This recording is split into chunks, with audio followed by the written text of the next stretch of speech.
കുപ്രസിദ്ധ ഗുണ്ടാത്തലവൻ പെരുമ്പാവൂർ അനസിന്റെ അനുയായികളുടെ വീട്ടിലെ റെയ്ഡിൽ നിരവധി ആയുധങ്ങളാണ് കണ്ടെത്തിയത്.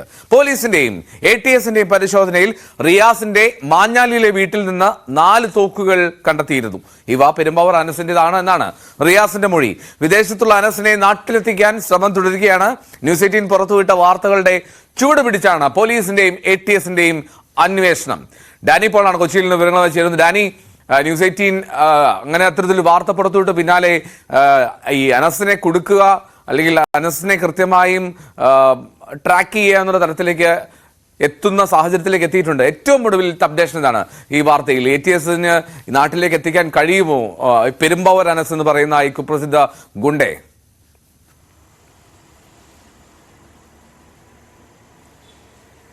എൽദോ, അതിനുവേണ്ടിയുള്ള ശ്രമങ്ങൾ പോലീസ് തുടരുകയാണ്. കാരണം വലിയ രീതിയിലൊരു പരിശോധനകൾ നടക്കുന്നുണ്ട്. സംസ്ഥാനത്തെമ്പാടുമുള്ള ഇയാളുടെ ഒരു ഗുണ്ടാ സംഘത്തെക്കുറിച്ചുള്ള കൃത്യമായ വിവരങ്ങൾ പോലീസിന് ലഭിച്ചിട്ടുണ്ട്.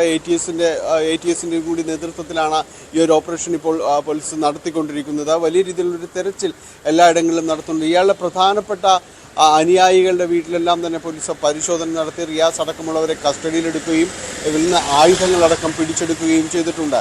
അപ്പോൾ ഈ ആയുധങ്ങളെല്ലാം തന്നെ ഇയാളുടേതാണ്, അനസിൻ്റേതാണ് എന്നതടക്കമുള്ള മൊഴികളെല്ലാം പോലീസിന് ലഭിച്ചിട്ടുമുണ്ട്. അപ്പോൾ കൃത്യമായ രീതിയിലുള്ളൊരു ഓപ്പറേഷനാണ് ഇപ്പോൾ മുന്നോട്ട് കൊണ്ടുപോകുന്നത്.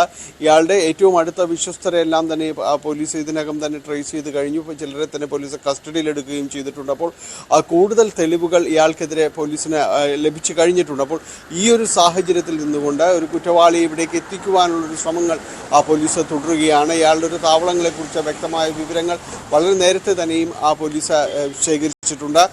കൃത്യമായി ന്യൂസ് 18 പുറത്തുവിട്ട വാർത്തയെ തുടർന്നാണ് പോലീസും ATSും ഇപ്പോൾ ഈ നടപടികൾ ഊർജിതമാക്കിയിരിക്കുന്നത്. ഇയാളുടെ സംഘത്തെക്കുറിച്ചുള്ള ഒരു വ്യക്തമായൊരു ധാരണ ഇപ്പോൾ പോലീസിൻ്റെ കൈവശമുണ്ട്. അതിനനുസരിച്ചുകൊണ്ടാണ് കഴിഞ്ഞ ദിവസങ്ങളിൽ പെരുമ്പാവൂർ ഉൾപ്പെടെയുള്ളൊരു ഇയാളുടെ ഒരു പ്രധാനപ്പെട്ട ഇടങ്ങളിലെല്ലാം പോലീസിൻ്റെ പരിശോധന നടന്നത്. വയനാട്ടിലുൾപ്പെടെ ബോംബ് ഡിറ്റക്ഷൻ സ്ക്വാഡിനെ ഉപയോഗിച്ചടക്കം ഇയാളുടെ ചില തോക്കുകൾ കുഴിച്ചിട്ടിട്ടുണ്ട് എന്ന വിവരം ലഭിച്ചതിനെ തുടർന്ന് ആ മേഖലകളിൽ റിസോർട്ടിൻ്റെ ഒരിടത്തിലെല്ലാം തന്നെ പരിശോധനകൾ നടന്നിരുന്നു. അങ്ങനെ കൃത്യമായ രീതിയിലുള്ള വിവരങ്ങളുടെ അടിസ്ഥാനത്തിലുള്ളൊരു പരിശോധനകളാണ് ഇപ്പോൾ പുരോഗമിക്കുന്നത്. വിശ്വസ്തരെ അടക്കം കസ്റ്റഡിയിൽ എടുത്തു കഴിഞ്ഞിട്ടുണ്ട്. ഇവർ നൽകിയ വിവരങ്ങളുടെ അടിസ്ഥാനത്തിൽ, മൊഴികളുടെ അടിസ്ഥാനത്തിലാണ് ഇപ്പോൾ കേസ് മുന്നോട്ട് കൊണ്ടുപോകുന്നത്. കൂടുതൽ അനുയായികൾ, വിശ്വസ്തരെല്ലാം തന്നെ പോലീസ് കസ്റ്റഡിയിലെടുത്ത ശേഷം അതൊരു സമ്മർദ്ദമാക്കി മാറ്റിക്കൊണ്ട് ഇയാളെ പുറത്തു കൊണ്ടുവരാൻ കഴിയുമെന്ന ധാരണയിലാണ് മുന്നോട്ട് പോകുന്നത്. ഇയാളുടെ മുഴുവൻ ചെയ്തികളെക്കുറിച്ചും പോലീസ് പരിശോധിക്കുന്നുണ്ട്. ATS അടക്കം പരിശോധിക്കുന്നുണ്ട്. ഏതെല്ലാം രീതിയിലാണ് പണം കൈകാര്യം ചെയ്തത്, അതോടൊപ്പം തന്നെ ആരുടെയെല്ലാം പണം ഇയാൾ കൈകാര്യം ചെയ്തിട്ടുണ്ട് എന്നതടക്കമുള്ള കാര്യങ്ങൾ കൂടി പോലീസ് പരിശോധിച്ച് വരികയാണ്.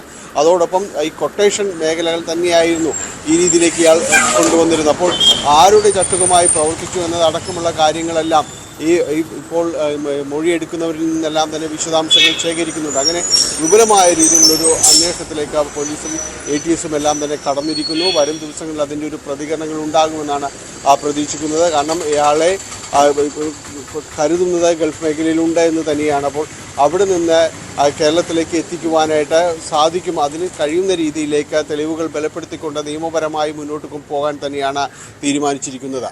Eldho, okay, right. ഡാനി പോളാണ് വിവരങ്ങൾ നൽകിയത്. ഡാനി, ഞാൻ ഒരു കാര്യം ചോദിക്കട്ടെ. കൊച്ചിയിലെ ബാക്കിലത്തെ വിഷയം കണ്ടിട്ടാണ് ഇപ്പോൾ ബസ് ഇങ്ങനെ ചേർന്ന് പോയപ്പോഴാണ് പെട്ടെന്ന് ഓർത്തത്. നോക്കിയത് ഒന്ന് ഇരുണ്ടിരിക്കുന്നു. മഴക്കാലം എന്തെങ്കിലും ഉണ്ടോ? മഴയ്ക്കുള്ള സാധ്യതയുണ്ടോ? ഇപ്പോൾ യൂട്യൂബിൽ ബിന്ദു ബൈജു ചോദിക്കുകയാണ് മഴക്കാലം തുടങ്ങുകയാണോ എന്നൊക്കെ. ഡാനിയുടെ ബാക്കിലത്തെ വിഷയം കണ്ടിട്ടാണോ സംശയം? കൊച്ചിയിൽ എങ്ങനെയാണ് മഴയ്ക്കുള്ള സാധ്യതയുണ്ടോ?